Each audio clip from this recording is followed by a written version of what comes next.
ষষ্ঠ পরিচ্ছেদ। তারাচরণ।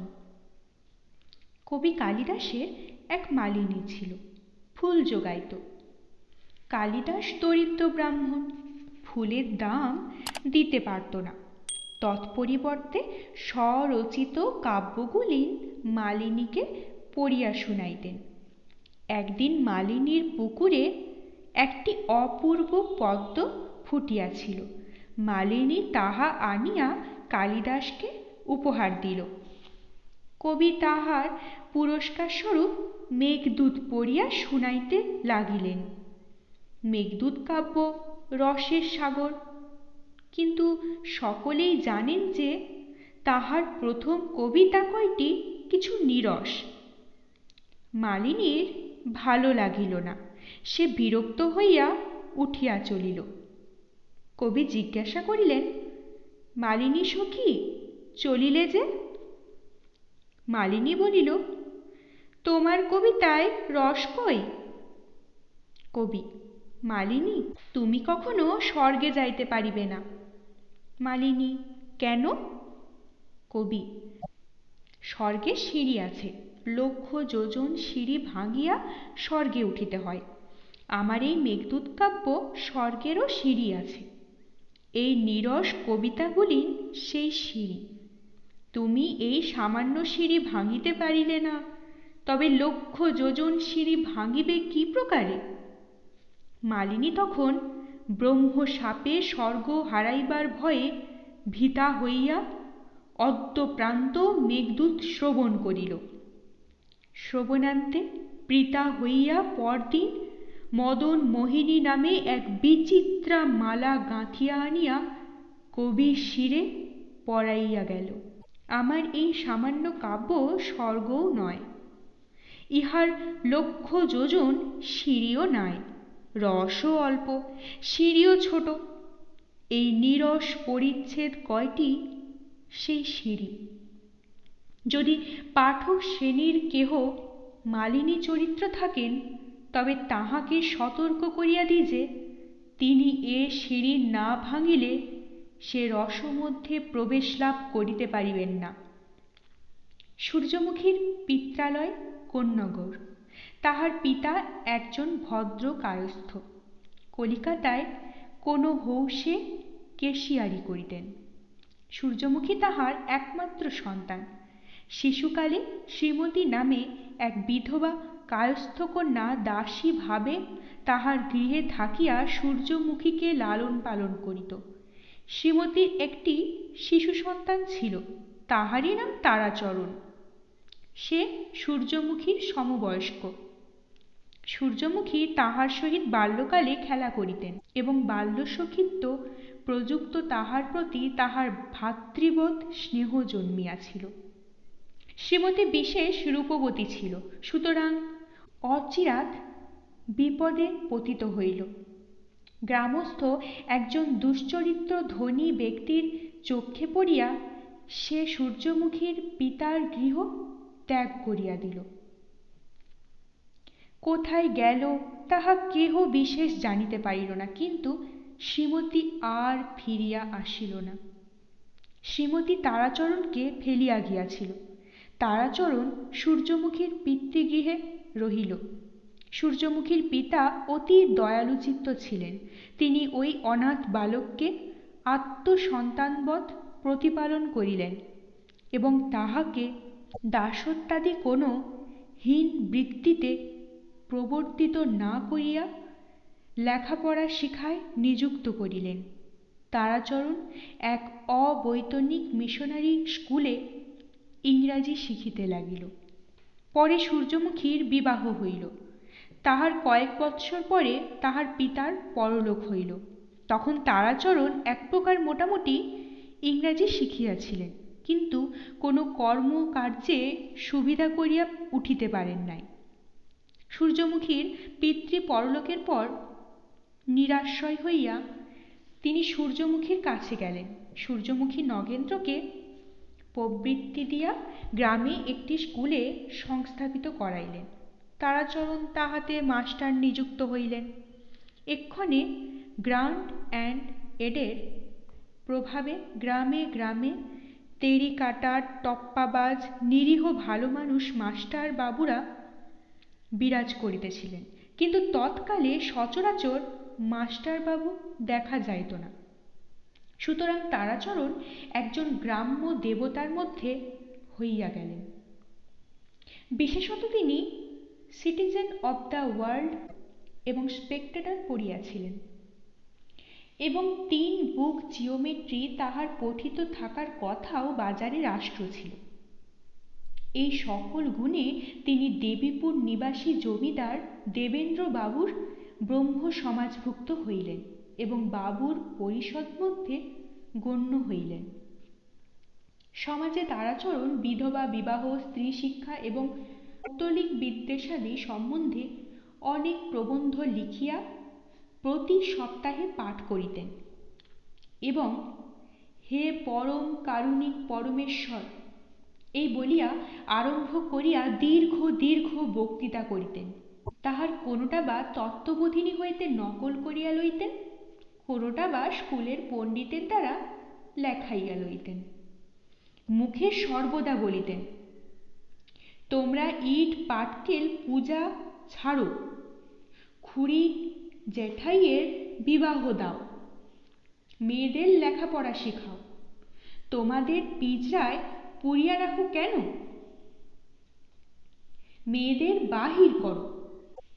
স্ত্রীলোক সম্বন্ধে এতটা লিবারালিটির বিশেষ একটা কারণ ছিল।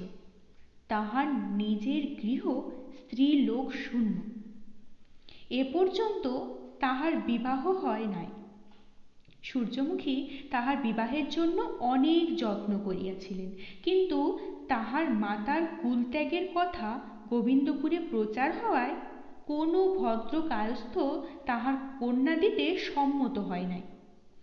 অনেক ইতর কায়স্থের কালো কুৎসিত কন্যা পাওয়া গেল, কিন্তু সূর্যমুখী তারাচরণকে ভাতৃবৎ ভাবিতেন। কি প্রকারে ইতর লোকের কন্যাকে ভাইজ বলিবেন, এই ভাবিয়া তাহাতে সম্মত হন নাই। কোনো ভদ্র কায়স্থের সুরূপা কন্যার সন্ধানে ছিলেন। এমতকালে নগেন্দ্রের পত্রে কুন্দনন্দিনীর রূপগুণের কথা জানিয়া তাহারই সঙ্গে তারাচরণের বিবাহ দিবেন স্থির করিলেন। 7ম পরিচ্ছেদ। পদ্ম পলাশ লোচনে তুমি কে? কুন্দ নগেন্দ্র দত্তের সঙ্গে গোবিন্দপুরে আসিল। কুন্দ নগেন্দ্রের বাড়ি দেখিয়া অবাক হইল। এত বড় বাড়ি সে কখনো দেখে নাই। তাহার বাহিরে 3 মহল, ভেতরে 3 মহল, এক একটি মহল এক একটি বৃহৎ পুরী। প্রথমেই যে সদর মহল, তাহাতে এক লোহার ফটক দিয়া প্রবেশ করিতে হয়।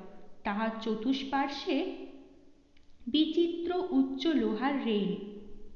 ফটক দিয়া তৃণশূন্য প্রশস্ত রক্তবর্ণ সুনির্মিত পথে যাইতে হয়। পথের 2 পার্শ্বে গোগণের মনোরঞ্জন কোমল নবতৃণ বিশিষ্ট 2 খণ্ড ভূমি। তাহাতে মধ্যে মধ্যে মণ্ডলাকারে রোপিত সুকুসুম পুষ্পবৃক্ষ সকল বিচিত্র পুষ্পপল্লবে শোভা পাইতেছে। সম্মুখে বড় উচ্চ 1.5 তলা বৈঠকখানা। অতি প্রশস্ত সোপানারোহণ করিয়া তাহাতে উঠিতে হয়। তাহার বারেন্দায় বড় বড় মোটা ফ্লটেজ থাম। হর্মতল মর্মর প্রস্তরাবৃত। আলিশার ওপরে মধ্যস্থলে এক মৃন্ময় বিশাল সিংহজটা লম্বিত করিয়া লোল জিহ্বা বাহির করিয়াছে। একটি নগেন্দ্রের বৈঠকখানা। তৃণপুষ্পময় ভূমিখণ্ডের 2 পার্শ্বে অর্থাৎ বামে ও দক্ষিণে 2 সারি 1 তলা কোঠা। এক সারিতে দপ্তরখানা ও কাছারি, আর এক সারিতে তোষাখানা এবং ভৃত্যবর্গের বাসস্থান। ফটকের 2 পার্শ্বে দ্বার রক্ষকদিগের থাকিবার ঘর। এই প্রথম মহলের নাম কাছারি বাড়ি। উহার পার্শ্বে পূজার বাড়ি। পূজার বাড়িতে রীতিমতো বড় পূজার দালান আর তিন পার্শ্বে প্রথামতো দোতলা চক বা চত্বর, মধ্যে বড় উঠান। এ মহলে কেহ বাস করে না। দুর্গোৎসবের সময় বড় ধুমধাম হয়, কিন্তু এখন উঠানে টালির পাশ দিয়া ঘাস গজাইতেছে। দালান দরদালান পায়রায় পড়িয়া পড়িয়াছে। কুঠারি সকল আসবাবে ভরা, চাবি বন্ধ। তাহার পাশে ঠাকুর বাড়ি, সেখানে বিচিত্র দেব মন্দির, সুন্দর প্রস্তর বিচিত্র নাট মন্দির, তিন পাশে দেবতাদিগের পাকশালা, পূজারীদিগের থাকিবার ঘর এবং অতিথিশালা। সে মহলে লোকের অভাব নাই। গলায় মালা চন্দন তিলক বিশিষ্ট পূজারীর দল, পাচকের দল, কেহ ফুল সাজি লইয়া আসিতেছে, কেহ ঠাকুর স্নান করাইতেছে, কেহ ঘণ্টা নাড়িতেছে, কেহ বকাবকি করিতেছে, কেহ চন্দন ঘষিতেছে, কেহ পাক করিতেছে। দাসদাসীরা কেহ জলের ভার আনিতেছে, কেহ ঘর ধুইতেছে, কেহ চাল ধুইয়া আনিতেছে, কেহ ব্রাহ্মণদিগের সঙ্গে কলহ করিতেছে। অতিথিশালায় কোথাও ভস্মমাখা সন্ন্যাসী ঠাকুর জটা এলাইয়া চিত হইয়া শুইয়া আছেন, কোথাও ঊর্ধ্ববাহু এক হাত উচ্চ করিয়া দত্তবাড়ির দাসী মহলে ঔষধ বিতরণ করিতেছেন, কোথাও শ্বেত শস্য বিশিষ্ট গৌরিক বসনধারী ব্রহ্মচারী রুদ্রাক্ষমালা দলাইয়া নাগরী অক্ষরে হাতে লেখা ভগবদ্গীতা পাঠ করিতেছেন, কোথাও কোনো উদর পরায়ণ সাধু ঘি ময়দার পরিমাণ লইয়া গণ্ডগোল বাঁধাইতেছে, কোথাও বৈরাগীর দল শুষ্ক কণ্ঠে তুলসীর মালা আঁটিয়া কপাল জুড়িয়া তিলক করিয়া মৃদঙ্গ বাজাইতেছে, মাথায় আর্কফলা নাড়িতেছে এবং নাসিকা দোলাইয়া কথা কহিতে যে পেলেম না, দাদা বলাই সঙ্গে ছিল, কথা কহিতে যে বলিয়া কীর্তন করিতেছে। কোথাও বৈষ্ণবীরা বৈরাগী রঞ্জন রসকলি কাটিয়া খঞ্জনির তালে মধ্যে কানের কি গোবিন্দ অধিকারীর গীত গাইতেছে, কোথাও কিশোর বয়স্কা নবীনা বৈষ্ণবী প্রাচীনার সঙ্গে গাহিতেছে, কোথাও ঊর্ধ্ব বয়সী বুড়া বৈরাগীর সঙ্গে গলা মিলাইতেছে। নাট মন্দিরের মাঝখানে পাড়ার নিষ্কর্মা ছেলেরা লড়াই ঝগড়া মারামারি করিতেছে এবং পরস্পর পিতামাতার উদ্দেশ্যে নানা প্রকার সুসভ্য গালাগালি করিতেছে। এই তিন মহল সদর, এই তিন মহলের পশ্চাতে তিন মহল অন্দর। কাছারি বাড়ির পশ্চাতে যে অন্দরমহল, তাহা নগেন্দ্রের নিজ ব্যবহার্য। তন্মধ্যে কেবল তিনি, তাহার ভার্যা ও তাহাদের নিজ পরিচর্যায় নিযুক্ত দাসীরা থাকিত এবং তাহাদের নিজ ব্যবহার্য দ্রব্য সামগ্রী থাকিত। এই মহল নতুন, নগেন্দ্রের নিজের প্রস্তুত এবং তাহার নির্মাণ অতি পরিপাটি। তাহার পাশে পূজার বাড়ির পশ্চাতে সাবেক অন্দর, তাহা পুরাতন, কুনির্মিত। ঘর সকল অনুজ্জ, ক্ষুদ্র ও অপরিষ্কৃত।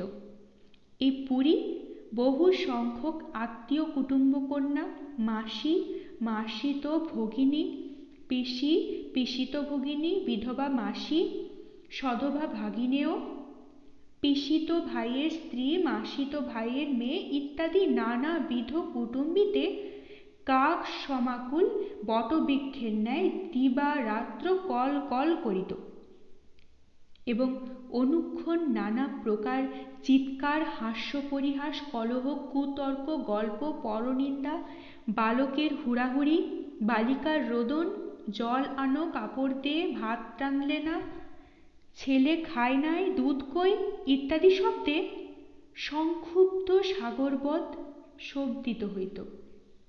তাহার পাশে ঠাকুর বাড়ির পশ্চাতে রন্ধনশালা, সেখানে আরও জাঁক। কোথাও কোনো পাচিকা ভাতের হাঁড়িতে জাল দিয়া পা গোটা করিয়া প্রতিবেশিনীর সঙ্গে তাহার ছেলের বিবাহের ঘটার গল্প করিতেছেন। কোনো পাচিকা বা কাঁচা কাঠে ফু দিতে দিতে ধোঁয়ার বিগলিতাসুলোচনা হইয়া বাড়ির গোমস্তার নিন্দা করিতেছে এবং সে যে টাকা চুরি করিবার মানসে ভিজা কাঠ কাটাইয়াছে তদ্বিষয়ে বহুবিধ প্রমাণ প্রয়োগ করিতেছেন। কোন সুন্দরী তপ্ত তৈলে মাছ দিয়া চক্ষু মুদিয়া দর্শনাবলী বিকট করিয়া মুখভঙ্গি করিয়া আছেন, কেননা তপ্ত তৈল ছিটাইয়া তাহার গায়ে লাগিতেছে। কেহ বা স্নানকালে বহু তৈলাক্ত অসংযমিত কেশরাশি চূড়ার আকারে সীমান্ত দেশে বাঁধিয়া ডালে কটি দিতেছেন, যেন রাখাল পাঁচনি হস্তে গরু ঠ্যাঙাইতেছে। কোথাও বা বড় বটি পাতিয়া বামি খেমি গোপালের মা নেপালের মা লাউ কুমড়া বারটাকু পটল শাক কুটিতেছে, তাতে ঘস ঘস কচকচ শব্দ হইতেছে। মুখে পাড়ার নিন্দা মুনিবের নিন্দা পরস্পরকে গালাগালি করিতেছে এবং গোলাপী অল্প বয়সে বিধবা হইল। চাঁদির স্বামী বড় মাতাল, কৈলাসের জামাইয়ের বড় চাকরি হইয়াছে, সে দারোগার মুহুরি। গোপালের উড়ের যাত্রার মতো পৃথিবীতে এমন আর কিছুই নাই। পার্বতীর ছেলের মতো দুষ্টু ছেলে আর বিশ্ব বাঙ্গালাই নাই। ইংরেজরা নাকি রাবণের বংশ, ভগীরথ গঙ্গা এনেছেন। ভট্টাচার্যদের মেয়ের উপপতি শ্যাম বিশ্বাস, এইরূপ নানা বিষয়ে সমালোচনা হইতেছে। কোন কৃষ্ণবর্ণা স্থূলাঙ্গী প্রাঙ্গণে এক মহাস্ত্ররূপী বঁটি ছাইয়ের ওপর সংস্থাপিত করিয়া মৎস্য জাতির সদ্য প্রাণ সংহার করিতেছেন। চিলেরা বিপুলাঙ্গীর শরীর গৌরব এবং হস্তলাঘব দেখিয়া ভয়ে আগু হইতেছে না, কিন্তু দুই একবার ছো মারিতেও ছাড়িতেছে না। কোনো পক্ককেশা জল আনিতেছে, কোনো ভীম দশনা বাটনা বাটিতেছে। কোথাও বা ভাণ্ডার মধ্যে দাসী পাচিকা এবং ভাণ্ডারের রক্ষাকারিণী, এই তিনজনের তুমুল সংগ্রাম উপস্থিত। ভাণ্ডারকর্ত্রী তর্ক করিতেছেন যে ঘৃত দিয়াছি তাহাই ন্যায্য খরচ। পাচিকাও তর্ক করিতেছে যে ন্যায্য খরচে কুলাইবে কি প্রকারে। দাসী তর্ক করিতেছে যে যদি ভাণ্ডারের চাবি খোলা থাকে তাহা হইলে আমরা কোনরূপে কুলাইয়া দিতে পারি। ভাতের উমেদারিতে অনেকগুলি ছেলে মেয়ে বাঙালি কুকুর বসিয়া আছে। বিড়ালেরা উমেদারি করে না, তাহারা অবকাশমতে দোষ ভাবে পরগৃহে প্রবেশ করত বিনা অনুমতিতেই খাদ্য লইয়া যাইতেছে। কোথাও অনধিকার প্রবিষ্ঠা কোনো গাভী লাউয়ের খোলা, বেগুনের ও পটলের মোচা ও কলার পাত অমৃতবোধে চক্ষু বুজিয়া চর্বণ করিতেছে। এই তিন মহল অন্দরমহলের পর পুষ্পোদ্যান, পুষ্পোদ্যান পরে নীল মেঘ খণ্ডতুল্য প্রশস্ত দীর্ঘিকা, দীর্ঘিকা প্রাচীর বেষ্টিত। ভিতর বাড়ির তিন মহল ও পুষ্পোদ্যানের মধ্যে খিড়কির পথ, তাহার দুই মুখে দুই দ্বার, সেই দুই খিড়কি। এই পথ দিয়া অন্দরের তিন মহলে প্রবেশ করা যায়। বাড়ির বাহিরে আস্তাবল, হাতিশালা, কুকুরের ঘর, গোশালা, চিড়িয়াখানা ইত্যাদি স্থান ছিল। কুন্দনন্দিনী বিস্মিত নেত্রে নগেন্দ্রের অপরিমিত ঐশ্বর্য দেখিতে দেখিতে শিবিকারোহণে অন্তঃপুরে প্রবেশ করিল। সে সূর্যমুখীর নিকটে আনীত হইয়া তাহাকে প্রণাম করিল। সূর্যমুখী আশীর্বাদ করিলেন। নগেন্দ্র সঙ্গে স্বপ্নদৃষ্ট পুরুষরূপের সাদৃশ্য অনুভূত করিয়া কুন্দনন্দিনীর মনে মনে এমতো সন্দেহ জন্মাইয়াছিল যে তাহার পত্নী অবশ্য তৎপর দৃষ্টা স্ত্রীমূর্তির সদৃশরূপা হইবেন। কিন্তু সূর্যমুখীকে দেখিয়া সে সন্দেহ দূর হল। কুন্দ দেখিল যে সূর্যমুখী আকাশপটে দৃষ্টা নারীর ন্যায় শ্যামাঙ্গী নহে।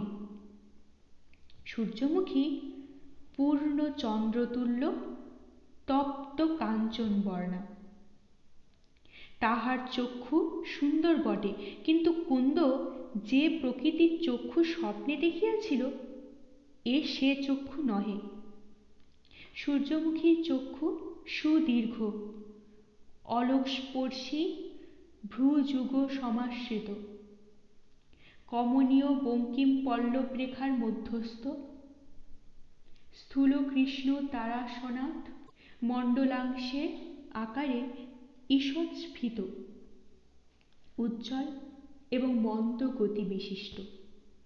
স্বপ্নদৃষ্টা শ্যামাঙ্গীর চক্ষুর এরূপ অলৌকিক মনোহারিত্ব ছিল না। সূর্যমুখীর অবয়বও সেরূপ নহে। স্বপ্নদৃষ্টা খর্বাকৃতি, সূর্যমুখীর আকার কিঞ্চিৎ দীর্ঘ, বাতান্দোলিত লতার ন্যায় সৌন্দর্য ভরে দুলিতেছে। স্বপ্নদৃষ্টার স্ত্রীমূর্তি সুন্দরী, কিন্তু সূর্যমুখী তাহার অপেক্ষা শত গুণে সুন্দরী। আর স্বপ্নদৃষ্টার বয়স 20 অধিক বোধ হয় নাই। সূর্যমুখীর বয়স প্রায় 20। সূর্যমুখীর সঙ্গে সেই মূর্তির কোনো সাদৃশ্য নাই দেখিয়া কুন্দ স্বাচ্ছন্দ্য চিত্ত হইল। সূর্যমুখী কুন্দকে সাদর সম্ভাষণ করিয়া তাহার পরচর্যার্থ দাসীদিগকে ডাকিয়া আদেশ করিলেন এবং তন্মধ্যে যে প্রধানা তাহাকে কহিলেন যে এই কুন্দর সঙ্গে আমি তারাচরণের বিবাহ দিব, অতএব ইহাকে তুমি আমার ভাইজের মতো যত্ন করিবে। দাসী স্বীকৃতা হইল। কুন্দকে সে সঙ্গে করিয়া কক্ষান্তরে লইয়া চলিল। কুন্দ এতক্ষণে তাহার প্রতি চাহিয়া দেখিল। দেখিয়া কুন্দের শরীর কণ্টকিত এবং আপাদ মস্তক স্বেদাক্ত হইল। যে স্ত্রীমূর্তি কুন্দ স্বপ্নে মাতার অঙ্গুলি নির্দেশক্রমে আকাশপটে দেখিয়াছিল, এই দাসী সেই পদ্মপলাশলোচনা শ্যামাঙ্গী। কুন্দ ভীতি বিহ্বলা হইয়া মৃদু নিক্ষিপ্ত শ্বাসে জিজ্ঞাসা করিল, তুমি কে গা? দাসী কহিল, আমার নাম হীরা। অষ্টম পরিচ্ছেদ। পাঠক মহাশয়ের বড় রাগের কারণ। এইখানে পাঠক মহাশয় বড় বিরক্ত হইবেন। আখ্যায়িকা গ্রন্থের প্রথা আছে যে বিবাহটা শেষে হয়। আমরা আগেই কুন্দনন্দিনীর বিবাহ দিতে বসিলাম। আরও চিরকাল প্রথা আছে যে নায়িকার সঙ্গে যাহার পরিণয় হয় সে পরম সুন্দর হইবে, সর্বগুণে ভূষিত বড় বীর পুরুষ হইবে এবং নায়িকার প্রণয়ে ঢলঢল করিবে। গরিব তারাচরণের তো এ সকল কিছুই নাই। সৌন্দর্যের মধ্যে তামাটে রং আর খাঁদা নাক। বীর্য বলতে স্কুলের ছেলেমহলে প্রকাশ। আর প্রণয়ের বিষয়টা কুন্দনন্দিনীর সঙ্গে তাহার কতদূর ছিল বলিতে পারি না, কিন্তু একটা পোষা বনরীর সঙ্গে একটু একটু ছিল। সে যাহা হোক, কুন্দনন্দিনীকে নগেন্দ্র বাটি লইয়া আসিলে তারাচরণের সঙ্গে তাহার বিবাহ হইল। তারাচরণ সুন্দরী স্ত্রী ঘরে লইয়া গেলেন, কিন্তু সুন্দরী স্ত্রী লইয়া তিনি এক বিপদে পড়িলেন। পাঠক মহাশয়ের স্মরণ থাকিবে যে তারাচরণের স্ত্রী শিক্ষা ও জেনানা ভাঙ্গার প্রবন্ধ সকল প্রায় দেবেন্দ্রবাবুর বৈঠকখানাতেই পড়া হইত।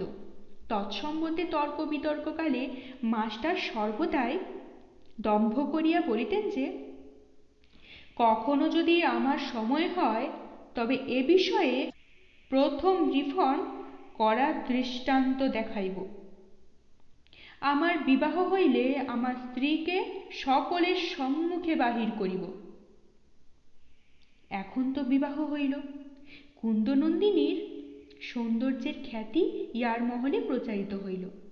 সকলে প্রাচীন গীত কোট ধরিয়া বলিল, কোথা রহিল সে পণ?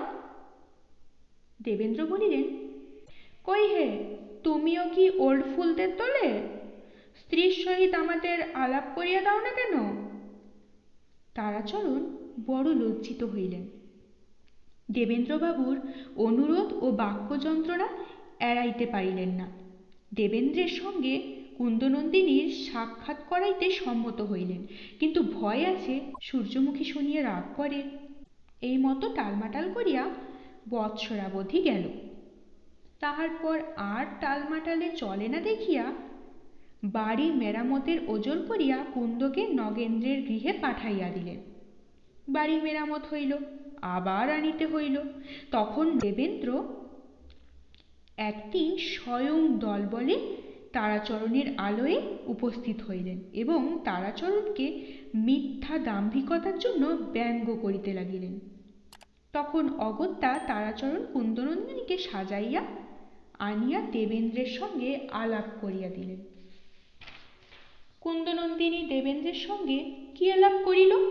ক্ষণকাল ঘোমটা দিয়া দাঁড়াইয়া থাকিয়া কাঁদিয়া পলাইয়া গেল। কিন্তু দেবেন্দ্র তাহার নব যৌবন সঞ্চারের অপূর্ব শোভা দেখিয়া মুগ্ধ হইলেন। সে শোভা আর ভুলিলেন না। ইহার কিছুদিন পরে দেবেন্দ্রের বাটিতে কোনো ক্রিয়া উপস্থিত। তাহার বাটি হইতে এক বালিকা কুন্দকে নিমন্ত্রণ করিতে আসিল, কিন্তু সূর্যমুখী তাহা শুনিতে পাইয়া নিমন্ত্রণে যাওয়ার নিষেধ করিয়া দিলেন।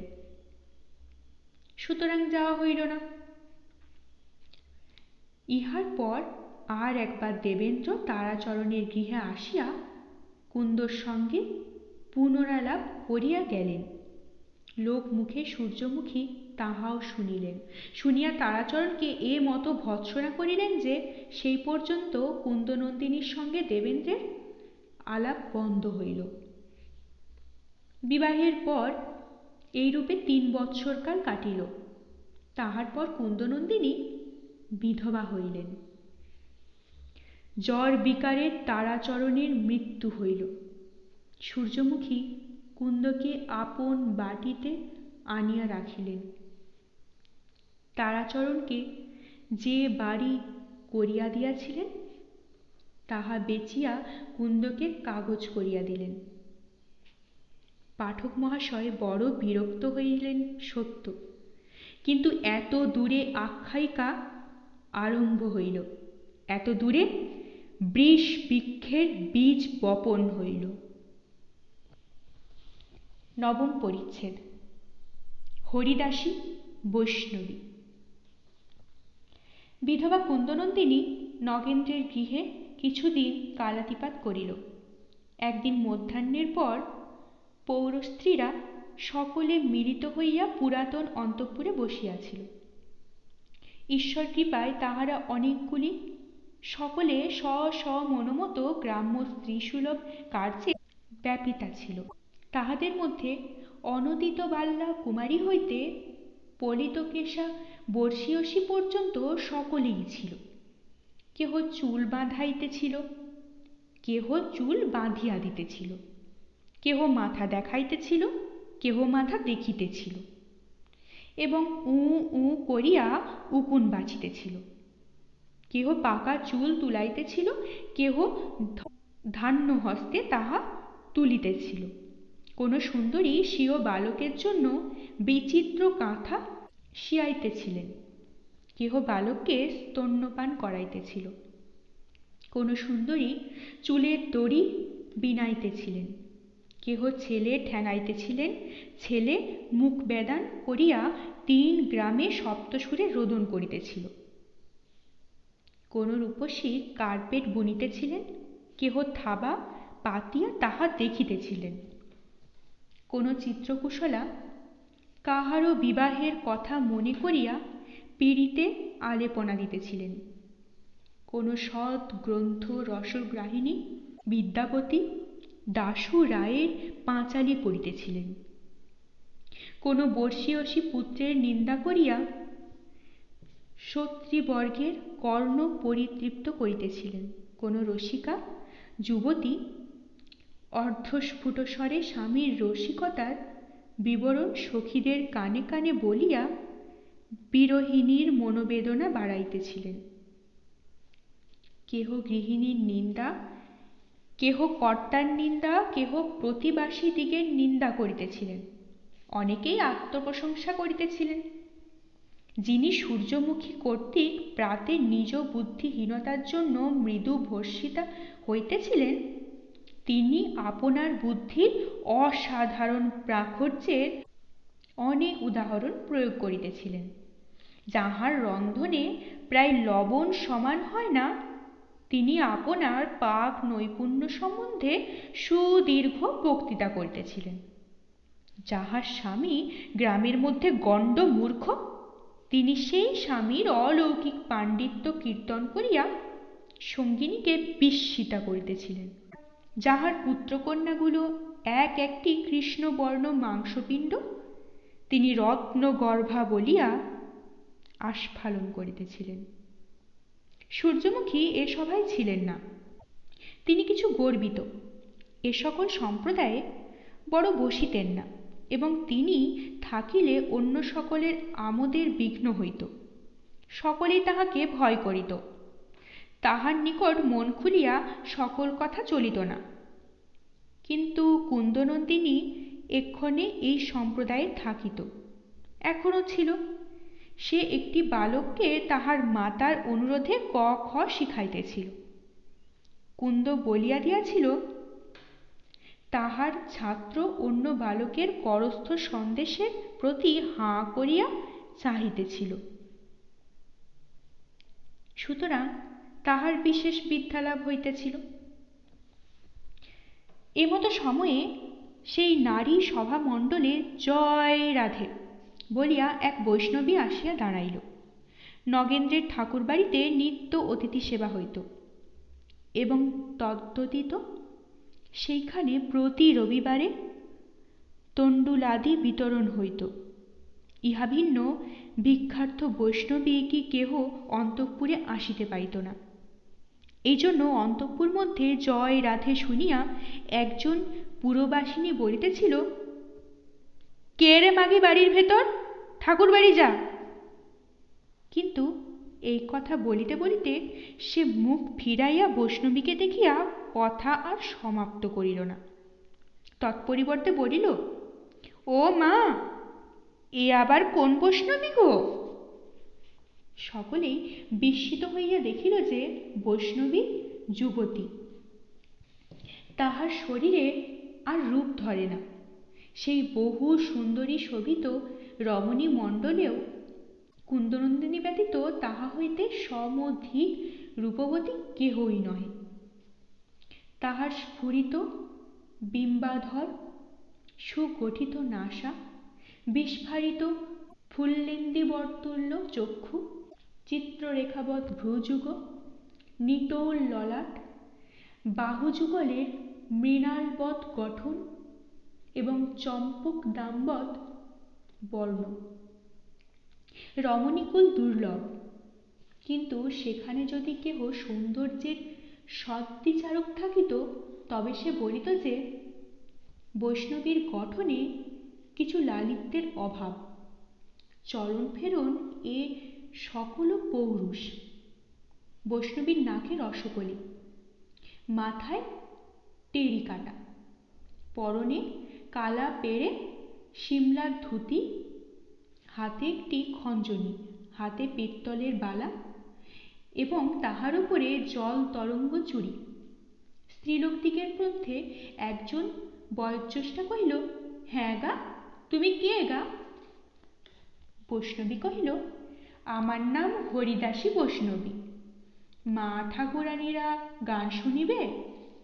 তখন শুনব গো শুনব, এই ধ্বনি চারিদিকে আবাল বৃদ্ধার কণ্ঠ হইতে বাহির হইতে লাগিল। তখন খঞ্জনি হাতে বৈষ্ণবী উঠিয়া গিয়া ঠাকুরানীদিগের কাছে বসিল। সে যেখানে বসিল সেখানেই কুন্দ ছেলে পড়াইতেছিল। কুন্দ অত্যন্ত গীতপ্রিয়। বৈষ্ণবী গান করিবে শুনিয়া সে তাহার আর একটু সন্নিকটে আসিল। তাহার ছাত্র সেই অবকাশে উঠিয়া গিয়া সন্দেশভোজী বালকের হাত হইতে সন্দেশ কাড়িয়া লইয়া আপনি ভক্ষণ করিল। বৈষ্ণবী জিজ্ঞেস করিল, কি গাইব? তখন সত্রিগণ নানাবিধ ফরমায়েশ আরম্ভ করিল। কেহ চাহিলেন গোবিন্দ অধিকারী, কেহ গোপালে উড়ে। যিনি দাশরথী পাঁচালী পড়িতেছিলেন তিনি তাহাই কামনা করিলেন। দুই একজন প্রাচীনা কৃষ্ণ বিষয় হুকুম করিলেন। তাহারই টিকা করিতে গিয়া মধ্যবয়সীরা সখী সংবাদ এবং বিরহ বলিয়া মতভেদ প্রচার করিলেন। কেহ বলিলেন গোষ্ঠ, কোনো লজ্জাহীনা যুবতী বলিল, নিঠুর টপ্পা গাইতে হয় তো গাও, নইলে শুনিব না। একটি অস্ফুট বাছা বালিকা বৈষ্ণবীকে শিক্ষা দিবার অভিপ্রায়ে গাইয়া দিল, তোলা দাসনে দাসনে দাসনে দুতি। বৈষ্ণবী সকলের হুকুম শুনিয়া কুন্দের প্রতি বিদ্যুৎদাম তুল্য এক কটাক্ষ করিয়া কহিল, হ্যাঁ গা, তুমি কিছু ফরমাস করিলে না? কুন্দ তখন লজ্জাবনতমুখী হইয়া অল্প একটু হাসিল, কিছু উত্তর করিল না। কিন্তু তখনই একজন বয়স্যার কানে কানে কহিল, কীর্তন গাইতে বলো না। বয়স্যা তখন কহিল, ওগো কুন্দ, কীর্তন করিতে বলিতেছে গো। তাহা শুনিয়া বৈষ্ণবী কীর্তন করিতে আরম্ভ করিল। সকলের কথা টালিয়া বৈষ্ণবী তাহার কথা রাখিল দেখিয়া কুন্দ বড় লজ্জিতা হইল। হরিদাসী বৈষ্ণবী প্রথমে খঞ্জনিতে দুই একবার মৃদু মৃদু যেন ক্রীড়াচ্ছলে অঙ্গুলি প্রহার করিল। পরে আপন কণ্ঠমধ্যে অতি মৃদু মৃদু নব বসন্ত প্রেরিতা এক ভ্রমরী গুঞ্জনবৎ সুরের আলাপ করিতে লাগিল, যেন লজ্জাশীলা বালিকা স্বামীর নিকট প্রথম প্রেম ব্যক্তির জন্য মুখ ফুটাইতেছে। পরে আকস্মাৎ সেই ক্ষুদ্র প্রাণ খঞ্জনি হইতে বাদ্যবিদ্যা বিশারদের অঙ্গুলিজনিত শব্দের ন্যায় মেঘ গম্ভীর শব্দ বাহির হইল এবং তৎসঙ্গে সতীদিগের শরীর কণ্টকিত হইয়া অপ্সর নিন্দিত কণ্ঠগীতধ্বনি সম্মুখিত হইল। তখন রমণীমণ্ডল বিস্মিত বিমোহিত চিত্তে শুনিল যে সেই বৈষ্ণবীর অতুলিত কণ্ঠ অট্টালিকা পরিপূর্ণ করিয়া আকাশমার্গে উঠিল। মুরা পৌরস্ত্রীগণ সেই গানের পরিপাট্য কি বুঝিবে? বোদ্ধা থাকিলে বুঝিত যে এই সর্বাঙ্গীন তাল লয় স্বর পরিশুদ্ধ গান কেবল সুকণ্ঠের কার্য নহে, বৈষ্ণবী যেই হোক সে সঙ্গীত বিদ্যায় অসাধারণ সুশিক্ষিত এবং অল্প বয়সে তাহার পারদর্শী। বৈষ্ণবী গীত সমাপন করিলে পরস্ত্রীগণ তাহাকে গাইবার জন্য পুনশ্চ অনুরোধ করিল। তখন হরিদাসী সতৃষ্ণ বিলোল নেত্রে কুন্দনন্দিনীর মুখপানে চাহিয়া পুনশ্চ কীর্তন আরম্ভ করিল। শ্রীমুখ পঙ্কজ দেখব বলে হে, তাই এসেছিলাম এ গোকুলে, আমায় স্থান দিও রাই চরণতলে। মানের টানে তুই মানিনি, তাই সেজেছি বিদেশিনী। এখন বাঁচাও রাধে কথা কয়ে, ঘরে যাই হে চরণ ছুঁয়ে। দেখব তোমার নয়ন ভরে, তাই বাজায় বাঁশি ঘরে ঘরে। যখন রাধে বলে বাজে বাঁশি, তখন নয়ন জলে। আপনি ভাসি। তুমি যদি না চাও ফিরে, তবে যাব সেই যমুনা তীরে। ভাঙব বাঁশি তেজব প্রাণ, এই বেলা তোর ভাঙুক মান। ব্রজের সুখ রায় দিয়ে জলে, বিকাইনু পদতলে। এখন চরণ নূপুর বেঁধে গলে, পশিব যমুনা জলে। গীত সমাপ্ত হইলে বৈষ্ণবী কুন্দনন্দিনীর মুখপ্রতি চাহিয়া কহিল, গীত গাইয়া আমার মুখ শুকাইতেছে, আমায় একটু জল দাও। কুন্দ পাত্রে করিয়া জল আনিল। বৈষ্ণবী কহিল, তোমাদিগের পাত্র আমি ছুঁইব না, আসিয়া আমার হাতে ঢালিয়া দাও, আমি জাতি বৈষ্ণবী নহি। ইহাতে বুঝাইল বৈষ্ণবী পূর্বে কোনো অপবিত্র জাতিয়া ছিল, এক্ষণে বৈষ্ণবী হইয়াছে। এ কথা শুনিয়া কুন্দ তাহার পশ্চাৎ পশ্চাৎ জল ফেলিবার যে স্থান সেইখানে গেল, যেখানে অন্য স্ত্রীলোকেরা বসিয়া রহিল। সেখান হইতে ওই স্থান এরূপ ব্যবধান যে তথায় মৃদু মৃদু কথা কহিলে কেহ শুনিতে পায় না। সেই স্থানে গিয়া কুন্দ বৈষ্ণবীর হাতে জল ঢালিয়া দিতে লাগিল। বৈষ্ণবী হাত মুখ ধুইতে লাগিলেন। ধুইতে ধুইতে অন্যের অশ্রুত স্বরে বৈষ্ণবী মৃদু মৃদু বলিতে লাগিল, তুমি নাকি গা কুন্দ? কুন্দ বিস্মিত হইয়া জিজ্ঞাসা করিল, কেন গা? বৈষ্ণবী, তোমার শাশুড়িকে কখনো দেখিয়াছ? না। কুন্দ শুনিয়াছিল যে তাহার শাশুড়ি ভ্রষ্টা হইয়া দেশত্যাগিনী হইয়াছিল। তোমার শাশুড়ি এখানে আসিয়াছেন, তিনি আমার বাড়িতে আছেন, তোমাকে একবার দেখবার জন্য বড়ই কাঁদিতেছেন। আহা, হাজার হোক শাশুড়ি, সে তো আর এখানে আসিয়া তোমাদের গিন্নির কাছে সে পোড়ার মুখ দেখাইতে পারিবে না। তা তুমি একবার কেন আমার সঙ্গে গিয়ে তাকে দেখে এসো না? কুন্দ সরলা হইলেও বুঝিল যে সে শাশুড়ির সঙ্গে সম্বন্ধ স্বীকারই অকর্তব্য। অতএব বৈষ্ণবীর কথায় কেবল ঘাড় নাড়িয়া অস্বীকার করিল। কিন্তু বৈষ্ণবী ছাড়ে না, পুনঃ পুনঃ উত্তেজনা করিতে লাগিল। তখন কুন্দ কহিল, আমি গিন্নিকে না বলিয়া যাইতে পারিব না। হরিদাসী মানা করিল, বলিল, গিন্নিকে বলিও না, যাইতে দিবে না, হয়তো তোমার শাশুড়িকে আনিতে পাঠাইবে, তাহা হইলে তোমার শাশুড়ি দেশ ছাড়া হইয়া পালাইবে। বৈষ্ণবী যতই দার্ঢ্য প্রকাশ করুক, কুন্দ কিছুতেই সূর্যমুখীর অনুমতি ব্যতীত যাইতে সম্মত হইল না।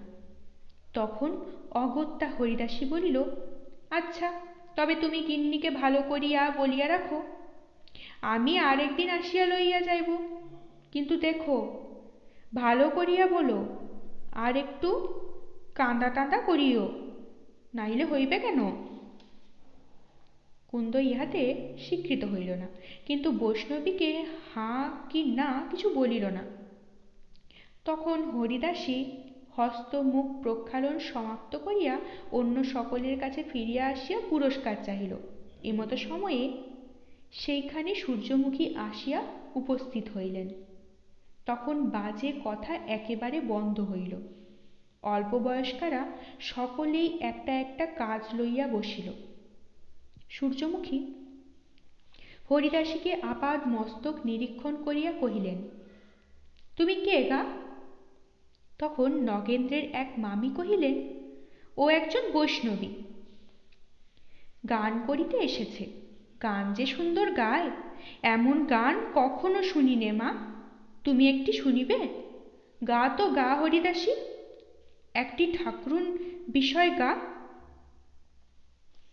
হরিদাসী এক অপূর্ব শ্যামা বিষয় গাইলে সূর্যমুখী তাহাতে মোহিত ও প্রীতা হইয়া বৈষ্ণবীকে পুরস্কারপূর্বক বিদায় করিলেন। বৈষ্ণবী প্রণাম করিয়া এবং কুন্দের প্রতি আর একবার দৃষ্টিক্ষেপ করিয়া বিদায় লইল। সূর্যমুখী চক্ষের আড়ালে গেলেই সে খঞ্জনিতে মৃদু মৃদু খেমটা বাজাইয়া মৃদু মৃদু গাইতে গাইতে গেল। আইরে চাঁদের কোনা, তোরে খেতে দিব ফুলের মধু, পরতে দিব সোনা, আতর দিব শিশি ভরে, গোলাপ দিব কাঠবা করে, আর আপনি সেজে বাটা ভরে দিব পানের দোনা। বৈষ্ণবী গেলে স্ত্রীলোকেরা অনেকক্ষণ কেবল বৈষ্ণবীর প্রসঙ্গ লইয়াই রহিল। প্রথমে তাহার বড় সুখ্যাতি আরম্ভ করিল, পরে ক্রমে একটু খুঁত বাহির হইতে লাগিল। বিরাজ বলিল, তা হোক, কিন্তু নাকটা একটু চাপা।